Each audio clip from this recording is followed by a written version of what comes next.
pada Rasulullah dengan mengucapkan Allahumma salli ala Sayyidina Muhammad wa ala ali Sayyidina Muhammad. Apa kabar ibu-ibu? Sehat? Bapak-bapak? Kenapa yang Ustadz Somad sapa ibu-ibu duluan sesuai pesan ladies first? Yang mendengarkan tausiah di tengah panas dapat pahala 1. Yang di bawah pokok kayu 50%. Yang 50 pokok kayunya. Yang di bawah tenda kita tidak berani karena profesor dan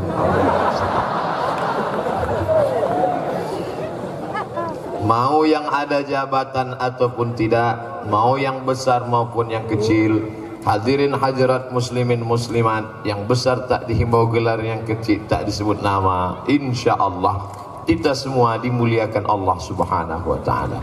Amin ya rabbal alamin. Yang membaca Al-Quran tadi Al-Mukarram Dr. Andus Haji Ahmad Muhajir, tahun 1980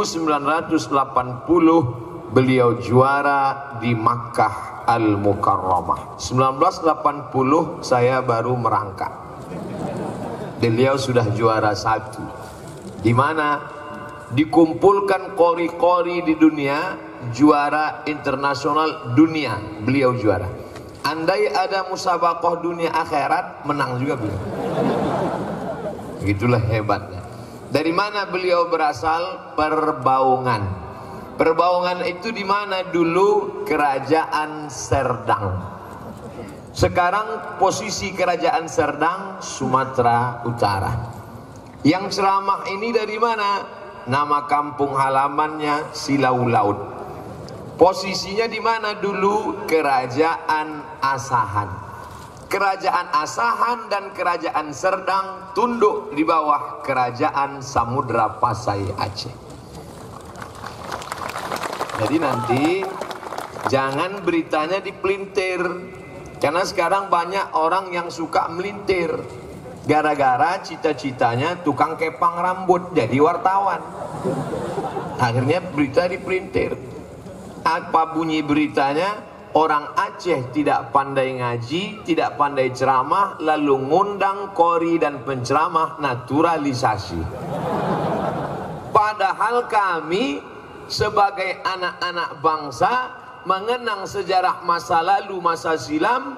Dulu kerajaan Aceh yang besar, 4 kerajaan Melayu di bawah, Aceh di atas, turun ke bawah kerajaan Melayu Langkat. Itulah Masjid Azizi yang besar di Tanjung Pura. Turun ke bawah kerajaan Melayu Delhi. Itulah istananya tegak berdiri, Istana Maimun. Turun ke bawah kerajaan Serdang. Itulah kampung halaman Al-Mukarram Ustadz Ahmad Muhajir. Turun ke bawah kerajaan Melayu Asahan. Ada seorang raja bernama Sultan Iskandar Muda. Sultan Iskandar Muda mau mengunjungi kerajaan besar di Malaya bernama Kerajaan Kesultanan Malaka. Sebelum sampai ke Malaka, dia singgah di sebuah tanjung. Di tanjung itu ada balai-balai, maka disebut negeri itu sebagai kota Tanjung Balai, sekarang Kabupaten Asahan. Menikah dengan seorang gadis bernama Putri Selendang Ungu. Lalu kemudian hasil pernikahan itu lahir seorang anak laki-laki bernama Abdul Jalil. Itulah yang menjadi sultan pertama kerajaan Melayu Asahan, Sultan Abdul Jalil, yang mengalir darah Sultan Iskandar Muda dalam dirinya. Maka 4 kerajaan ini yang sekarang disatukan dalam provinsi Sumatera Utara berbatasan langsung dengan kerajaan Siak Sri Indrapura Riau. Ketika itu 4 ini tidak berani diusik oleh Belanda. Kenapa? Karena ada serigala singa besar menjaga dia, persis seperti saya saat ini. Saya saat ini berceramah, maka semua mahasiswa Civitas Akademika diam mendengarkan. Padahal yang ceramah ini hanya LCMA, lagi cemas menghadapi anak-anak unsia. Kenapa mahasiswa ini bisa tenang mendengarkan? sebetulnya yang dipandang bukan yang ini, tapi ada singa-singa besar di belakang. Yang gagah, yang perkasa, yang profesor, yang guru besar, mereka yang ada di belakang. Disangka orang ini yang didengarkan, bukan. Inilah bahasa Melayu istilahnya menumpang tuah. Jangan sampai kita tidak sadar diri, tahu diuntung, merasa kita yang bertuah. Belanda tidak berani mengusik kerajaan-kerajaan kecil ini. Kenapa? Karena ada kerajaan Samudra Pasai, kerajaan Aceh yang besar. Tapi mereka sadar, ini Aceh tidak bisa dirusak dari luar. Makin diserang dia makin kuat, makin diserang dia makin hebat, makin diserang dia makin kokoh. Mereka berpikir bagaimana merusak Aceh. Akhirnya mereka rusak dari dalam lewat perbedaan pendapat bernama ikhtilaf. Perpecahan muncul dari dalam. Siapa yang merusaknya? Yang merusaknya bukan orang dengan rambut gondrong, dengan gaya Belanda, Tuan Menir, bukan. Siapa yang merusaknya? Yang merusaknya adalah orang yang bersorban, pakai jenggot panjang, pakai jubah, yang kebetulan sifatnya sama. Jangan tersinggung dulu, ini cerita masih panjang. Yang merusak Aceh adalah orang yang bersorban, pakai jubah 2 lapis, pakai jenggot panjang, gaya-gaya ulama. Siapa namanya? Syekh Abdul Ghafur. Baru saja pulang dari Makkah Al-Mukarramah, belajar Syafi'i, belajar Maliki, belajar Hanafi, belajar Ambali. Dia kuasai perbedaan mazhab, tapi tujuannya ingin mengobok-obok umat Islam dari dalam. Dia pun pulang dengan karisma ulama, bajunya ulama, isinya snok hor gronye setan laknatullah alaih. Akhirnya dia obok-obok, belajar dari masa lalu. Kita pernah punya kejayaan yang hebat luar biasa. Dunia ini isinya itu-itu saja. Sejarah berulang, musim berganti, tapi dunia tak pernah berubah. Dulu namanya snok hor gronye, munafik kafir, dia robah namanya menjadi Abdul Ghafur. Pura-pura dia masuk Islam, tinggal 6 bulan di Makkah. Didekatinya ulama Nusantara yang kebetulan hebat waktu itu, menjadi ahli hadis, ahli tafsir di Makkah. Laki-laki itu bernama Syekh Muhammad Nawawi Al-Bantani. Al-Bantani sudah jadi provinsi Banten. Satu lagi ulama besar menjadi imam Masjidil Haram, Syekh Ahmad Khatib Al-Minkabawi. Al-Minkabawi suku besar Minangkabau. Bukan sekedar rumah makan sederhana, tapi juga bumi Minangkabau yang melahirkan ulama. Maka hari ini kita sedang seperti yang tertulis di baliho belakang, melalui silaturahim kita tingkatkan ukhuwah kebangsaan. Orang Banten pernah besar, orang Minangkabau pernah besar. Aceh jangan tanya lagi tentang kebesarannya. Yang menulis kebesarannya siapa? Saya dengan mata kepala saya sendiri melihat di perpustakaan tempat saya kuliah, Darul Hadis di Rabat, Maroko. Lalu saya buka buku itu, ditulis oleh seorang laki-laki explorer dunia, keliling dunia dia. Sebelum dia pergi ke Aceh, dia umrah dulu di Makkah, tawaf, sa'i, tahallul. Dia langkahkan kaki dari Masjidil Haram, bismillah tawakkaltu 'ala Allah, la haula wala quwata illa billah. Dia lanjutkan perjalanan. Dia pun bercerita dalam buku itu, aku sampai ke sebuah negeri bernama Sumatera. Dia tulis di situ, Sumatera. Di pucuknya aku turun, aku lihat rajanya menghormati ulama. Ulama-ulama diberikan naik kuda dan gajah. Kuda dan gajah waktu itu mungkin sekarang Alphard lah. Bukan maksudnya ulama mau dikasih mobil dinas, enggak, sikit pun tidak ada. Jangan tersinggung. Kadang penguasa ini kalau kita ngomong ini dia tersinggung. Ya kalau mau dikasih ya nggak apa-apa. Aku melihat ulama dan rajanya akrab. Mereka berjubah warna baju dan putih. Apa nama bukunya? Kalau tidak percaya, sudah diterjemahkan ke bahasa Indonesia yang tidak bahasa Arab. bukunya berjudul Rihlah Ibni Battutah. Makamnya masih ada sekarang di Maroko. Makanya nama saya buat di internet Somad Maroko. Banyak orang nanya, kenapa Ustadz buat Somad Maroko? Kenapa tidak Somad saja? Pengalaman pernah saya tulis di Google Somad, keluar sinetron Bang Somad. Maka saya buat Somad Maroko. Karena saya pernah kuliah di sana, dan yang paling banyak di antara 30 sekian provinsi di Indonesia, di antara anak-anak bangsa yang paling banyak kuliah di Maroko adalah anak Aceh. Tapi terus terang, saya sama anak Aceh dulu waktu di Maroko kurang suka lah. Kenapa? Mereka duitnya banyak, beasiswa dari APBD. Itulah, maka saya tinggal di asrama, kurang suka. Sampai sekarang alhamdulillah, yang paling banyak ngundang saya malah Aceh. Ceramah terbanyak, teramai, terpenuh halaman Ustadz Somad selama penceramah, selama memberikan tabligh akbar di Aceh. Kapan itu? Acara mengenang tsunami bulan 12 kemarin. Setiap saya pergi pasti ditanya orang, Ustadz Somad, ya kemarin kami tengok acara live internet Ustadz yang paling ramai di Banda Aceh ya? Ya. Berapa itu Ustadz? Saya nggak ngitung. Tapi ramai luar biasa. Itulah ceramah internasional. 2 bulan yang lalu saya ke Brunei Darussalam, jumpa masyarakat sana. Ustadz masih ingat dengan saya? Di mana kita ketemu? Waktu acara malam di Aceh. Oh iya, Masya Allah. Iya Pak, ingat. Bapak Ibu yang dimuliakan Allah Subhanahu wa Ta'ala, ini kebanggaan. Selama di Aceh ini udah saya hitung-hitung dapat rencong lebih 10. Rencong di kanan, keris di kiri, dompet hilang juga. Bapak Ibu yang dimuliakan Allah Subhanahu wa Ta'ala, kebanggaan luar biasa bisa datang bersilaturahim. Kami di Riau namanya Universitas Riau, UNRI, yang dibawa nama daerahnya. Di Sumatera Utara namanya USU, Universitas Sumatera Utara. Tapi di Aceh mestinya UNA, Universitas Aceh. Tapi tidak, yang dipakai justru namanya Universitas Syah Kuala. Kenapa yang dipakai? Menunjukkan orang Aceh cinta pada ulama mengalahkan cinta pada tanah air. Syah Kuala. Datang lagi tukang pelintir. Dia bilang Syah Kuala karena orang Aceh itu Syiah.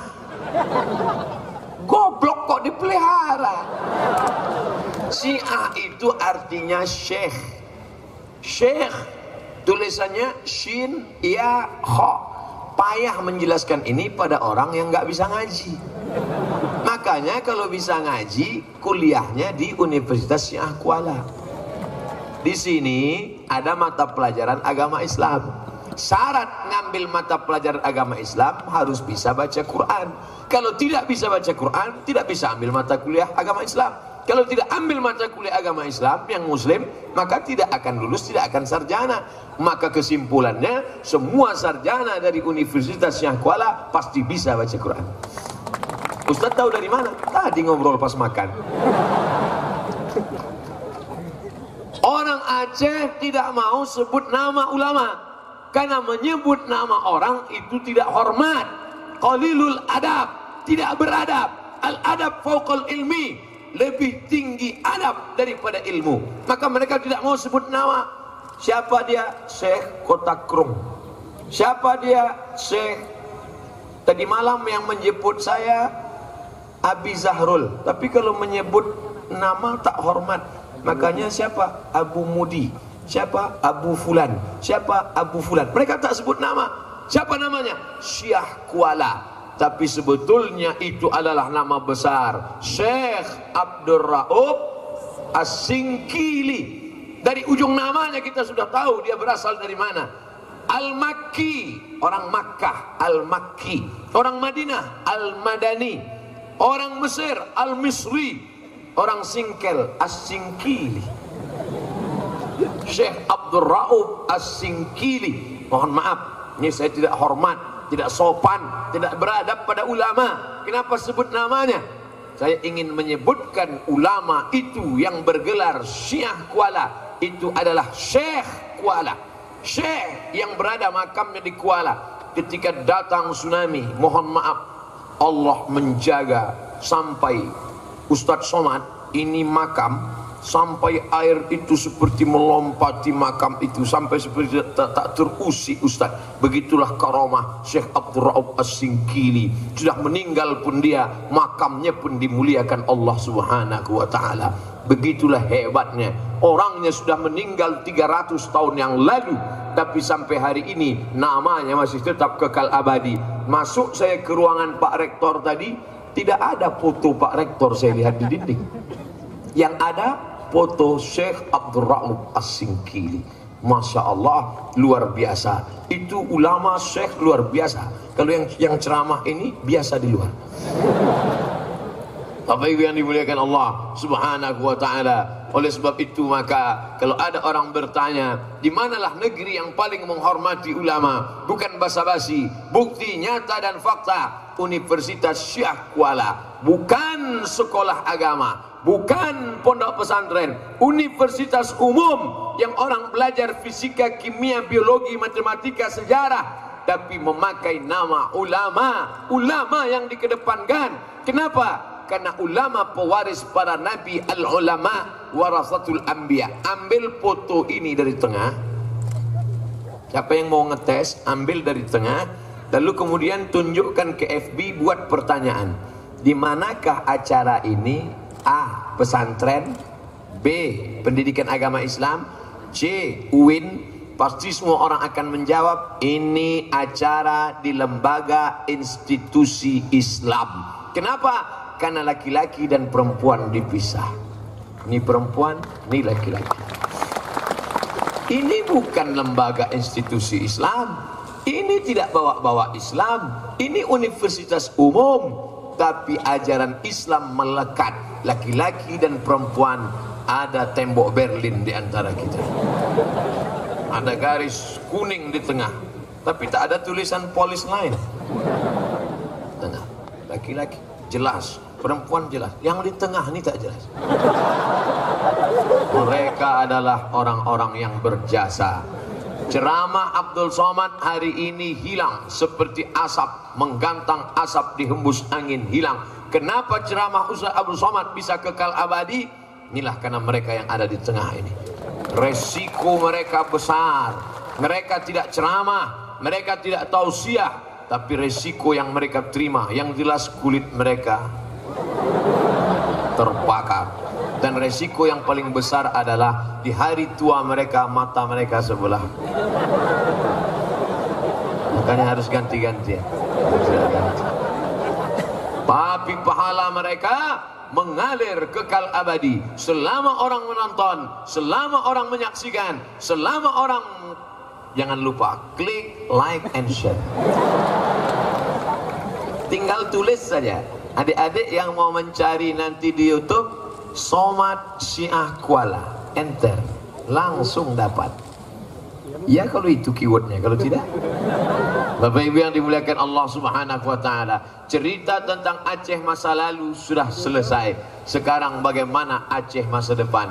Aceh masih tetap menjadi model bagaimana menjalankan syariat Islam dalam dunia demokrasi. Allahu Akbar.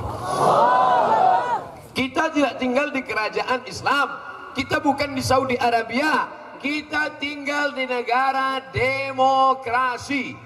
Sama seperti Amerika, sama seperti Inggris, Eropa, demokrasi. Suara terbanyak, suara Tuhan. Dalam demokrasi tidak bisa dilihat mana benar, mana salah, mana bengkok, mana lurus, mana yang paling banyak. Itulah yang paling benar, dan kita sudah menerima itu sebagai asas negara kesatuan Republik Indonesia. Di tengah negara demokrasi, Aceh menjadi model penerapan syariat Islam dalam perda yang dibuat oleh kanun berbau bernapaskan syariat Islam, sehingga siapapun yang datang kemari maka dia harus menghormati, memuliakan syariat Islam. Kenapa? bukan karena ustadz, bukan karena ceramah, bukan karena tausiah, bukan karena khutbah, bukan karena pengajian, bukan karena wirid yasin, tapi kenapa? Karena ada aturan. Di mana-mana saya ceramah, saya bicara tentang wilayah hisbah. Jamaah sekalian, kenapa sholat Jumat dimuliakan? Kenapa toko-toko tutup? Kenapa tidak ada orang yang main gaple? Kenapa tidak ada orang yang mengejek masjid? Kenapa orang berjilbab? Kenapa pakai pakaian panjang? Karena ada aturan. Di mana itu? Di Nangro, Aceh, Darussalam. Allahu Akbar. Jangan sampai saya ngomong gitu ceramah di mana-mana, tiba-tiba orang datang kemari yang dia lihat lain seperti yang saya ceramahkan. Nanti dia bilang memang Ustadz Somad Ustadz sesat. Sudahlah saya dibulinya di YouTube, Twitter.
Malaikat maut sudah dekat-dekat.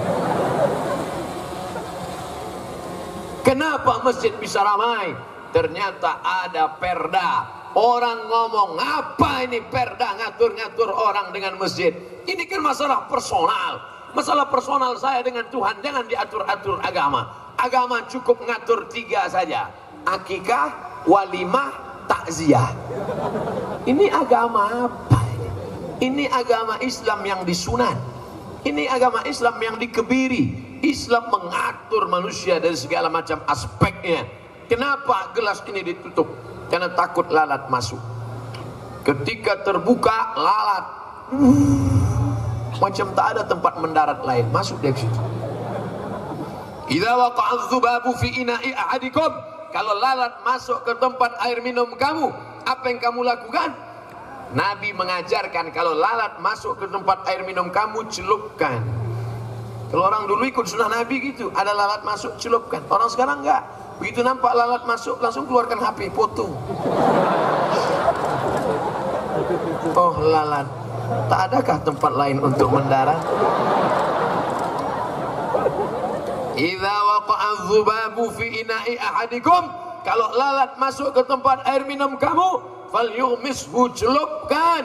Fa inna fi ihda jinahaihi da'an shifaan. Fa inna fi ihda jinahaihi da'an, salah satu sayapnya mengandung bakteri penyakit. Wa fil ukhra shifaan, sayap yang satu mengandung bakteri, tapi sayap yang satu mengandung penawar. Apa maknanya? Islam mengatur sampai lalat masuk ke tempat air minum. Kalau kamu mau masuk WC, langkahkan kaki kiri, bacakan doa, Bismika Allahumma ahya.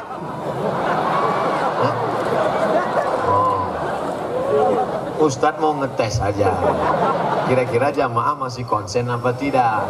Seandainya jamaah diam, terserahlah Pak Ustadz mau baca apa, penting cepat nih selesai. Dan biasanya orang kalau kena panas, kurang cairan, dehidrasi, kurang fokus. Ternyata masih fokus. Masalah panas, Bapak Ibu jangan sakit hati karena kita sama-sama panas. Mengapa Ustadz tidak duduk di kursi? Tidak, saya mau menunjukkan bahwa saya sehat. Walaupun saya tadi malam sampai jam 1, ceramah sampai jam 2, sampai di hotel. Ceramahnya tak terlalu lama, fotonya lama. Bapak Ibu yang dimuliakan Allah Subhanahu wa taala, asal sampai ke Aceh ini berjumpa dengan orang-orang baik di bumi para ulama, orang-orang soleh. Mengapa kita sehat? Sesungguhnya kita sehat bukan karena suplemen, kita sehat bukan karena makanan, itu hanya usaha ikhtiar saja. Kita sehat karena Allah. Allah buat kita sehat, Allah buat kita sakit. Innama amruhu idza arada syai'an ayyakula lahu kun. Kenapa Ustaz Somad bisa sehat sampai hari ini? Semua orang Aceh mendoakan saya dari sejak tadi malam, apalagi mereka dapat berita pesawat delay, semua mereka mendoakan. Dari mana Ustaz tahu? Dari FB. Ya Allah, cepatlah Ustaz Somad sampai. Tiba-tiba komennya, amin, amin, amin, amin, amin, amin. Tapi jangan cuma doa FB, ungkapkan di alamnya nyata. Sekarang komunikasi kita sudah banyak yang rusak gara-gara internet. Dulu kalau ada orang anaknya nikah, dia datang mendoakan di depannya. Barakallahu lakuma wa baraka alaikuma wa jama'a bainakuma fi khair. Ini menantu bapak ya? Iya. Di rumahnya di mana? Di Banda Aceh. Oh, dekat dari Unsiah, dekat. Oh, bapaknya si Anu. Iya, bapak dia dengan bapak saya ada hubungan, bapak-bapak. Dulu komunikasi baik, tiba-tiba berubah. Datang tapi tidak lagi bisa bertanya. Datang hanya berdoa, doa sudah tidak kedengaran. Tanya, ini anak siapa? Apa? Ini anak siapa? Apa? Kenapa? Karena keyboard tunggal, boom bam boom bam boom bam. Sudah mulai rusak. Sampai pada tahap yang ketiga tidak datang sama sekali. Cukup dengan upload. Barakallahu lakuma wa baraka alaikuma wa jama'a bainakuma fi khair. Selamat menempuh hidup baru, semoga sampai ke Pulau Harapan, selamat dari dipukul ombak dihempas gelombang, karangnya tajam. Amin amin amin amin amin.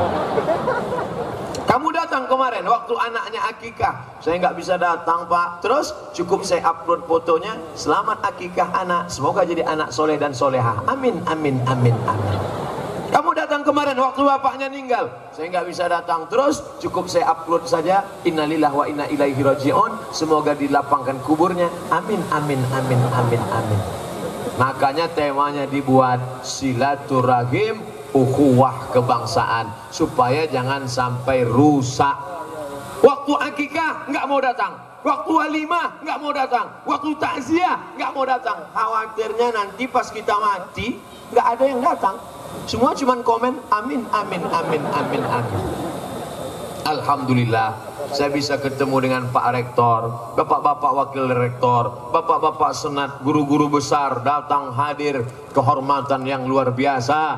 Bapak Ibu yang dimuliakan Allah Subhanahu wa taala, ini kampus.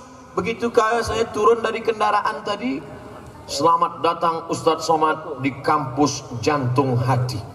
Dalam hati saya lama menung, kok jantung hati? Saya mau nanya segan. Kalau kita sebenarnya kalau saya mau nanya bisa aja, Prof, kenapa disebut jantung hati? Kan malu kita, ketahuan belum S3. Jadi lama saya berpikir, kenapa disebut jantung hati? Kalau salah tolong luruskan, tapi jangan di sini nanti pas sudah turun. Nampak betul bodoh kita nanti. Jantung kata Nabi, ala fil jasadi mudghah. Ketahuilah di dalam dirimu ini ada segumpal. Idza salahat salahal jasadu kulluh. Kalau yang segumpal ini baik, maka yang lain ikut menjadi baik. Matamu baik, telingamu baik, kakimu baik. Apa dia? Jantung. Letaknya di sebelah kiri, berdegup dan berdetak. Yang bisa mendengar dokter pakai earphone. Earphone nah. Ada juga mikrofon yang bisa katanya kalau dia bener. Mikrofon yang mahal itu bisa.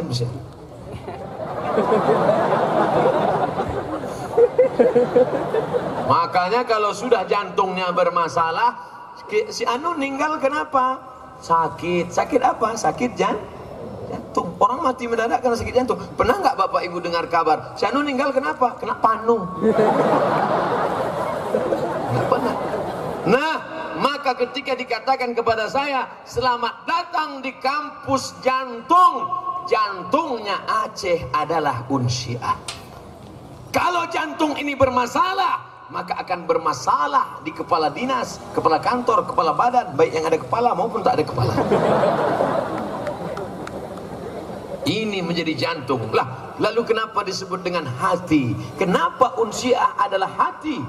Sesuai, sentuhlah dia tepat di hatinya, dia akan jadi milikmu untuk selamanya. Maka siapa yang sudah menyentuh hati Aceh unsiah, yang lain sudah tunduk dan patuh insyaallah. Saya heran juga kenapa saya dibawa ke sini belakangan. Mestinya di sini duluan. Kalau sudah sempat menyentuh hati unsiah, yang lain akan tersentuh hatinya insyaallah. Agak-agaknya begitulah penjelasannya. Kalau salah, tolong besok keluar tulisan kekeliruan UAS. Bapak Ibu yang dimuliakan Allah Subhanahu wa taala, yang tegak tadi kita lihat berdiri itu adalah buah dari kampus jantung hati Aceh yang menjadi ikatan alumni Universitas Syah Kuala. Mereka yang sekarang menjadi anggota parlemen diambil dari kata parler. Bahasa Prancis artinya ngomong. Saya tidak bisa ngomong Prancis. Je ne parle pas français. Parler. Ustaz kok fasih ngomong itu? Dulu di Maroko ngomong itu terus. Kalau ada orang ngomong Prancis, ça va bien, très bien, jawabannya itu, je ne parle pas français. Saya nggak bisa bahasa Prancis. Je ne parle pas français. Parle arabe anglais. Parle ngomong. Ada orang-orang yang kerjanya ngomong. Karena memang mereka diberikan Allah Subhanahu wa taala otaknya bekerja, dan apa yang ada di otak ini mesti diomongkan. Kan nggak mungkin dia tak ngomong. Maka dia digaji oleh negara di sana, parle. Tapi ada juga yang tak boleh ngomong. Siapa itu? Tukang tak boleh ngomong. Ibu kalau ada tukang di rumah kerja memperbaiki kamar mandi, jangan ajak ngomong. Nanti batunya dari tadi satu aja, tak selesai. Nah, ini cikal bakal antara yang ngomong dan tidak ngomong. Yang dari fakultas kedokteran, dia tidak ngomong, dia nyuntik aja. Nyuntik. Tapi sekali-sekali dia ngomong, Bapak sakit apa? Sudah berapa hari? Tapi ada dokter yang lebih hebat. Sahabat saya, orang Riau. Kata dia, Ustadz Somad, kami dokter hewan lebih hebat daripada dokter manusia. Kenapa gitu dokter? Karena dokter manusia pasti ditanyanya, Bapak sakit apa? Keluhannya apa? Kami nggak pernah nanya. Bapak Ibu yang dimuliakan Allah Subhanahu wa ta'ala. Oleh sebab itu maka apapun profesi kita, alumni dari Unsiah Universitas Syah Kuala, baik yang ngomong maupun yang tidak ngomong, sesuai dengan jurusan fakultas masing-masing, ini adalah jalan pengabdian. Ini adalah detak denyut nadi jantung Aceh ke depan. Siapa yang belajar sekarang? Apa yang kau tanam sekarang? Kalau padi kau tanam, tumbuh rumput. Sedangkan padi kau tanam, tumbuh rumput. Konon lagilah rumput yang kau tanam tak mungkin tumbuh padi. Kalaupun tumbuh padi, padi plastik. Oleh sebab itu Bapak Ibu yang dimuliakan Allah, kebahagiaan buat saya hadir di tengah majelis ini. Saya tidak menceramahi profesor-profesor kita. Justru bahwa profesor sekarang sedang membuat coret-coretan berapa nilai yang sesuai untuk anak ini berceramah. Saya hanya sedang bercerita ke adik-adik kelas saya, ke sahabat-sahabat. Mereka calon pemimpin masa depan. Bagaimana Aceh 20 tahun akan datang? Lihatlah mahasiswa yang ada sekarang. Saya optimis bagaimana Aceh 20 tahun akan datang. Inilah para pemimpin-pemimpin yang ada di bawah ini. Ketua tim penggerak PKK Provinsi Aceh, salah satu di antara yang di bawah. Kalau ketua tim penggerak PKK-nya hobi pengajian, berpanas-panasan panas terik seperti di Padang Arafah, Ustadz Somad salah. Ini bukan Padang Arafah, Padang Mahsyar Pak Ustadz. Terserah mau padang panjang mau padang bola, yang jelas mereka mengorbankan waktunya, panasnya, hadir. 20 tahun akan datang mereka yang akan menjadi penggerak majelis pengajian ibu-ibu mau perempuan Aceh 20 tahun akan datang. Amin. Yang hari ini anak muda duduk mendengarkan pengajian, bersilaturahim, melihat ketua alumni, melihat rektor, melihat kakak kelas mereka, mereka yang akan menjadi pemimpin di masa akan datang. Akan ada yang jadi tentara, akan ada yang jadi polisi, akan ada yang jadi anggota parlemen, akan ada yang menjadi anggota DPD. Ini semua yang akan menolong agama Allah dengan kekuasaan mereka. Allahu Akbar. Saya Abdul Somad. Di sebelah kanan ada Ustadz Fadil Rahmi. Lalu kemudian ada juga bersama saya Ustadz Fakhrul Razi. 20 tahun yang lalu kami sama-sama ke Kairo. Saya 1998, mereka 1996. Beda tipis. Sekarang 20 tahun sudah kami pulang. 20 tahun yang lalu kami pergi, 20 tahun 2 malam yang lalu sama-sama kami di Banten ketemu dengan Bapak Dr. Nur Hasan Wirayuda yang dulu menjadi Dubes Republik Indonesia di Kairo. Pak Nur Hasan, iya, masih ingat dengan kami? Tentu Bapak tak ingat. Karena waktu itu kami ramai. 2.400 anak Indonesia di Kairo yang krisis akan dipulangkan ke Indonesia. Pesawat Hercules sudah dikirim. Kenapa yang dikirim Hercules bukan Garuda? Karena Hercules tidak ada kursinya.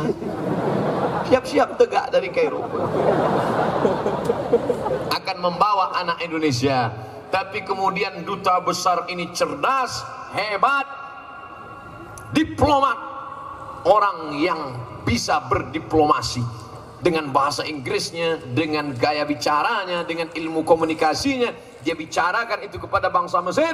Orang Mesir tahu dan mereka berkata, tidak ada satupun anak Indonesia yang boleh pulang. Mereka harus tetap belajar. Disampaikan di masjid-masjid. Profesor Dr. Ahmad Omar Hashim, Rektor Al-Azhar, tidak ada anak Indonesia yang boleh pulang. Bahkan ada orang yang memberikan bantuan sedikit. Apa yang bisa dia bantukan sedikit? Lalu Pak Dubes mengatakan, coba ikuti tadi orang yang memberikan bantuan. Siapa dia? Dari mana dia? Begitu ada mahasiswa yang mengikuti dari belakang, dilaporkan. Apa pekerjaannya? Dia cuma tukang buah di pinggir jalan, Pak. Tapi dia ingin berjasa. Ada seorang tukang ayam, namanya Muhandis Abdus Salam. 4 tahun saya di Mesir. Setiap bulan Ramadan dia kasih kami uang. Ramadan 300 pon, Ramadan 300 pon. Uang Muhandis Abdul Salam tidak saya belikan makanan. Karena kalau saya belikan makanan membusuk, mengisi septic tank. Saya bawa ke toko buku, saya belikan ke buku Al-Fiqhul Islami wa Adillatuh. Lalu kemudian buku itu saya bawa pulang. Sekarang buku itu saya baca, saya sampaikan ke ceramah. Mengalir pahalanya ke Muhandis Abdus Salam. Walaupun dia hanya seorang peternak ayam, tapi pahalanya. Suatu ketika kami anak Indonesia berkumpul bertanya, Muhandis, ya kami anak Indonesia merasa berutang budi kepada engkau. Apa yang kau inginkan dari kami? Apa kata Muhandis Abdus Salam? Aku tak ingin kalian balas aku. Aku tak ingin kalian berikan apa-apa kepadaku. Aku hanya ingin pulanglah ke negerimu, nak. Sampaikan Islam ke semesta alam. Sampaikan kepada seluruh masyarakat Indonesia. Dan hari ini kami pulang. Saya di Riau, Ustadz Fadil Rahmi di Aceh, Ustadz Fakhrul Razi di UIN. Kami semua mengabdikan ilmu. 20 tahun yang lalu kami masih muda. Hari ini saya muda, mereka agak tua sedikit.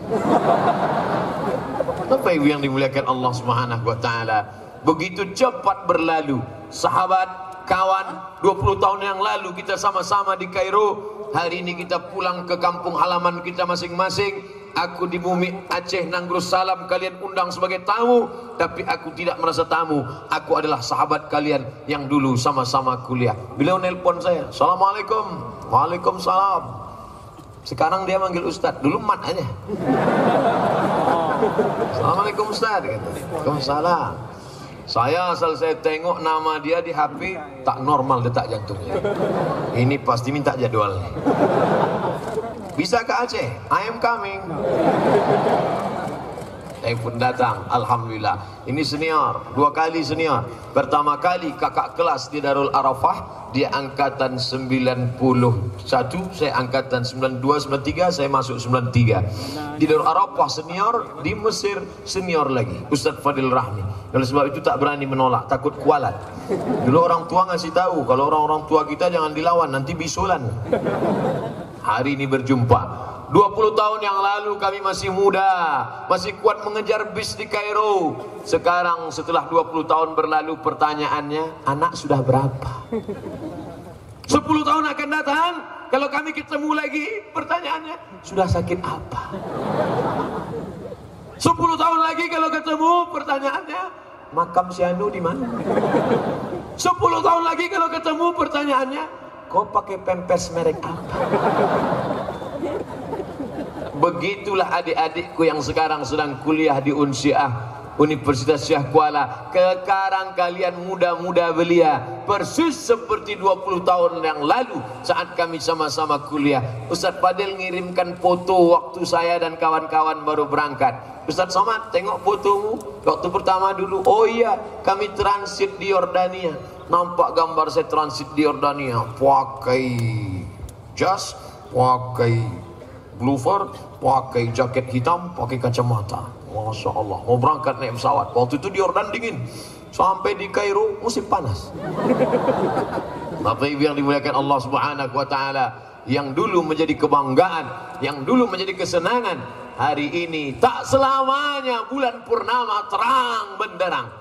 15, 16 terang, tapi sampai masanya 25-30 dia hanyalah bongkahan batu-batu dan pasir kering yang tidak lagi memancarkan cahaya. Kalian yang sedang muda belia, masanya belajar. Kalau ada di antara kalian yang tidak setuju dengan peraturan ini, apa ini rektor ngatur-ngatur baca Quran bisa apa tidak? Saya kan sarjana pertanian, saya kan sarjana peternakan, saya kan sarjana kedokteran. Masalah saya bisa ngaji nggak bisa ngaji bukan urusan rektor. Saya kuat masuk neraka kok. Saudaraku, mereka masih sayang kepada engkau. Itulah ajaran Islam. Kuntum khaira ummah, kalian umat terbaik. Kalian umat terbaik bukan karena ke Makkah bolak-balik tiap tahun. Kalian umat terbaik bukan karena kalian orangnya rajin tahajud malam. Kalian umat terbaik bukan karena jilbab kalian panjang. Kalian menjadi umat yang terbaik kalau kalian melakukan dua. Ta'muruna bil ma'ruf, ajak orang buat baik, wa tanhauna 'anil munkar, larang orang berbuat mungkar. Abdul Somad hanya bisa ceramah, bacalah Quran, bacalah Quran. Tapi ada orang yang tidak perlu ceramah, sekalipun dia tidak ada nyuruh baca Quran, tidak. Tapi cukup dengan tanda tangannya, peraturan rektor, yang nggak bisa baca Quran nggak bisa sidang.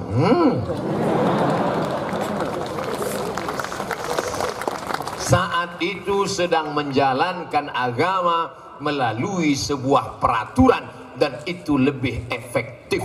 Saya menjadi tim sosialisasi zakat 5 tahun, tim sosialisasi. Di antara tim itu saya yang paling muda. Saya pun heran, kenapa saya mereka angkat? Dengar-dengar bisik, kenapa saya mereka angkat? Suara paling kuat, itu aja. Bayarlah zakat, bayarlah zakat. Yang lain tak ada yang bisa. Asal kuat, bayarlah. Saya bisa kuat. Masuk kantor, keluar kantor, bui-bui mulut ngajak orang bayar zakat. Pas acara evaluasi kerja, gimana peningkatan? Gak naik-naik. Tapi ada satu bupati, dia nggak pernah ceramah, nggak pernah kultum, diam aja. Begitu dia duduk, langsung dia buat perda zakat. Yang tidak mau bayar, silakan pindah ke kabupaten lain. Selesai. Begitulah hebatnya kekuasaan. Oleh sebab itu adik-adikku sekalian, saya pernah ceramah di depan 5 gubernur. Itulah ceramah saya yang paling hebat. 5 gubernur depan saya. Gubernur BEM, Badan Eksekutif Mahasiswa. Kalian gubernur-gubernur BEM yang hebat-hebat, yang sekarang luar biasa, wujudkan kehebatan kalian nanti di alam nyata real. Ini masih alam kampus sesama mahasiswa. Banyak juga yang naik jadi gubernur BEM itu karena bakat politik, tapi juga karena ganteng. anak-anak mencoblos dia kan tergila-gila, anak-anak cewek-cewek itu gitu ya. Saya di kampus ini balik muda lagi, ini makanya alas saya masuk kampus. Bapak Ibu yang dimuliakan Allah, adik-adik yang dimuliakan Allah Subhanahu wa taala. Bayangkan kalau yang kuliah sekarang, na'udzubillah, bukan doa, sekedar contoh saja. Baru semester 1 sudah sakau, narkoba, miras, minta uang dari kampung dibelikan untuk mabuk. La ilaha illallah Muhammadur Rasulullah. Di hari awal-awal bulan masih kuat mabuk, mulai akhir bulan tak kuat lagi mabuk, kopi campur spiritus, minum 2-3 kali mati kontan. Dunia melarat, akhirat neraka jahanam menanti. La ilaha illallah Muhammadur Rasulullah. Bayangkan kalau yang mahasiswa sekarang sudah ngelem, sudah mabuk, sudah prostitusi, sudah diskotik, sudah na'udzubillah. Bayangkan kalau yang pecandu narkoba, apa yang sekarang semester 1 sekarang 10 tahun akan datang, itulah yang akan menjadi PNS, akan menjadi Pemko, akan menjadi Pemprov, akan menjadi pegawai BUMN, akan menjadi anggota legislatif. Bayangkan kepala ketua sidang paripurna dipimpin oleh pecandu narkoba. Adapun APBD kita untuk bulan ini ada martil itu bukan gitu, pukul kepala kawan. Ustadz ini ngawur nih, mana mungkin dia pecandu narkoba bisa menang? Bisa saja, karena dalam dunia demokrasi yang menang adalah suara terbanyak. Loh, dia pecandu narkoba, kenapa dia bisa menang? Karena dia punya duit, money politik. Dia serang pagi-pagi itu, dia serang dengan serangan pajar 100.000, selesai. Assalamualaikum warahmatullah, assalamualaikum warahmatullah. Calon yang lain cuma salam, pilih saya ya, pilih saya. Dia enggak, assalamualaikum warahmatullah. Selesai, habis pencoblosan. Yang lain datang ke rumah Ustadz, mohon maaf Ustadz, mohon maaf Ustadz, kenapa? Saya enggak jadi nyoblos Ustadz. Ini kenapa? Bapak Ibu yang dimuliakan Allah Subhanahu wa taala. Oleh sebab itu ke depan, bagaimana ekonomi umat, bagaimana persatuan umat, ini acara harus terus digalang, harus terus. Tapi tadi Pak Rektor sudah minta maaf karena tidak bisa membuat tenda besar. Lagi-lagi ujung ceritanya ya dana, ya dana. Orang yang tidak pernah bermimpi, dia tidak akan pernah melihat mimpi menjadi kenyataan. Saya bermimpi 2018 saya datang, 2028 saya akan datang lagi ke halaman, ke tanah lapang yang penuh sejarah tercinta ini, tapi akan ada tenda besar sehingga tak lagi kepanasan. Satu kali pencet remote, begitu dipencet, duitnya dari mana? Aceh ini duit semua isinya. Digali tanah keluar gas, digali tanah keluar minyak, di dalam tanah, di atas tanah. Di atas tanahnya apa? Kelapa sawit, karet, getah, dan ada lagi yang terbaru. Apa dia? Korma. Pulang dari sini, saya diberitahu Ustadz ceramah jangan lama-lama, 60 menit saja, jam 10 selesai. Oke. Kita akan menuju kebun korma. Kebun korma terluas di Indonesia, bukan di mana-mana. Di mana letaknya? Aceh. Lagi-lagi Aceh selalu menjadi pemimpin dalam segala hal. Raja yang pertama berkuasa Islam, Al-Malikul Saleh, raja yang soleh. Dari mana? Aceh. Bank dari konvensional berubah menjadi bank syariah. Di mana? Lagi-lagi Aceh, yang berhasil membuat kanon Islami asasi menjadi acuan. Bagaimana perda? Dulu sempat saya ceramahkan, orang ketawa. Bapak Ibu tahu nggak di mana perda keluar perempuan nggak boleh duduk ngangkang? Aceh mengeluarkan. Makanya selamat. Di daerah lain banyak perempuan masuk angin. Dilarang. Perda tak boleh duduk ngangkang. Di Aceh, perda tidak boleh pacaran. Orang-orang yang tidak senang selalu berkata, apa ini? Ini kan privasi kita, ini kan hubungan kita personal dengan Tuhan. Ngapa negara ikut-ikut ngatur? Yang ngomong gini cuma dua, Abu Jahal, Abu Lahab. Dalam setiap zaman mereka ada. Zaman Nabi aja mereka ada, apalagi zaman sekarang. Makanya kalau ada yang ngomong itu, jalan terus, anjing menggonggong kapilah berlalu. Nanti kalau ada yang ngomong, ini masalah privasi kita, masalah kita bisa baca Quran atau enggak, ini urusan kita. Masalah kita mau pakai jilbab atau tidak, ini urusan kita. Ini kenapa diurus? Gak usah dilayani, bilang aja anjing menggonggong kapilah berlalu. Kau bilang aku anjing ya? Enggak. Bapak Ibu yang dimuliakan Allah Subhanahu wa ta'ala. Oleh sebab itu ini mesti kita jaga bersama. Kalau tidak, Masya Allah, di Pekanbaru masjidnya namanya Masjid An-Nur, Masjid Aceh Baitur Rahman. Kalau Medan Al-Masun, kalau di Pekanbaru Riau An-Nur. Di samping An-Nur banyak pohon korma, tapi tidak berbuah. Akhirnya dipanggillah Profesor Korma, guru besar korma dari Thailand, namanya Mr. Kolak. Mr. Kolak meneliti, dia lihat korma, akhirnya dia temukan penyebabnya.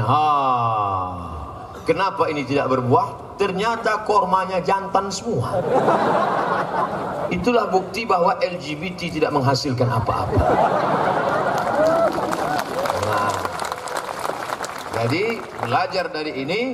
Kalau ada nampak teman-teman kita yang sudah agak-agak mengarah ke sana, buatkan satu program Kampus Unsiah, nama programnya Be a Man. Memang mereka cara ngetesnya itu pertama, buat coba sebutkan Be a Man. Be a Man. Itu udah sembuh tuh, Be a Man.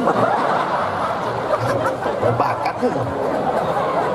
Nah, akhirnya dia teliti. Ternyata korma ini tidak penting jantan, yang penting betina. Betina. Ada satu jantan. Paham sendiri lah. Ibu jangan tersinggung, please. Jangan nanti ibu, kalau begini sih ceramahnya pulang aja lagi. Masih panjang ceritanya. Nah akhirnya korma betina berbuah. Korma ini kita tidak tahu dia jantan apa betina, karena tak tahu di mana letak kelaminnya berada. Tapi berkat kemajuan teknologi, dijamin Pak Ustadz, bibit ini 99% betina dan dijamin berbuah. Namanya korma tropis. Saya mendapatkan kiriman 10 batang pakai pos. Ustadz Somad, 10 batang korma siap tanam, 99,9% betina, dijamin berbuah. Sudah sampai ke Pekanbaru, silakan ditanam Ustadz. Saya mau tanam tak jadi, takut saya mati. Kenapa? Harganya satu batang 1.200.000. Kalau sampai dia mati, kita lebih kuat menangis daripada manusia mati. 1.200.000 men. Masih saya simpan di polybag. Nanti sampai masanya baru ditanam. Dari mana yang ngirim? Yang mengirim 10 batang korma dari Nangru Aceh Darussalam. Sampai tua saya nanti, kalau mau bertanam, tanamlah tanaman yang bisa kau wariskan untuk anak cucumu. Dulu orang berpikir tanaman apa yang bisa kita wariskan untuk cucu? Toge.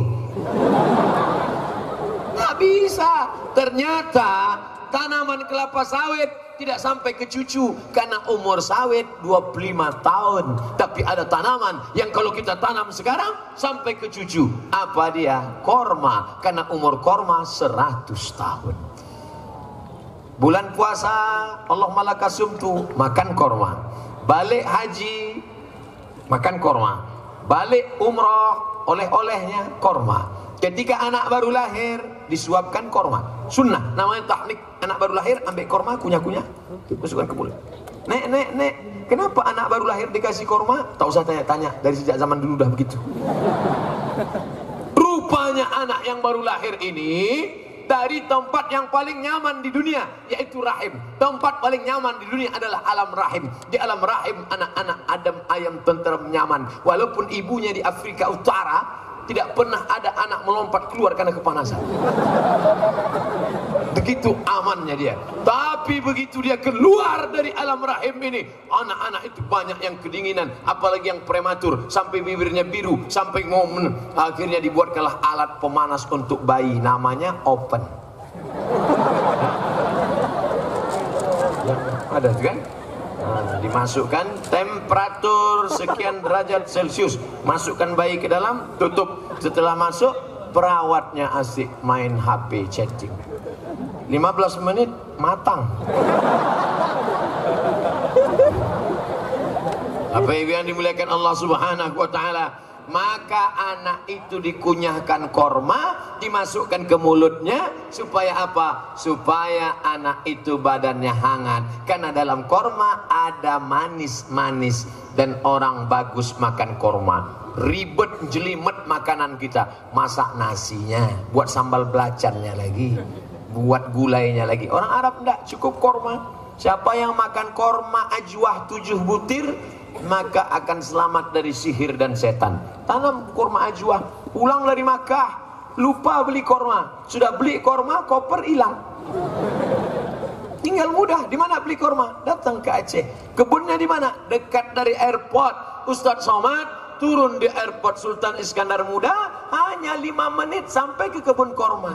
Ustadz Somad udah ke sana? Belum, nanti sebentar lagi. Bapak Ibu yang dimuliakan Allah Subhanahu wa taala, oleh sebab itu akan hadir anak-anak Aceh, para entrepreneur. Amin. Mereka yang akan menanam korma. Tidak mustahil orang Arab akan datang membeli korma kemari, karena dunia persaingan global. Maka sejarah Aceh masa lalu kita sudah, masa sekarang masa pembibitan, masa penggemblengan untuk akan datang. Memang yang namanya sekolah ini nggak ada yang enak, adik-adik, anak-anakku sekalian. Seorang anak lajang meletakkan cincin permata di tangan gadis buah hati belayan jiwa.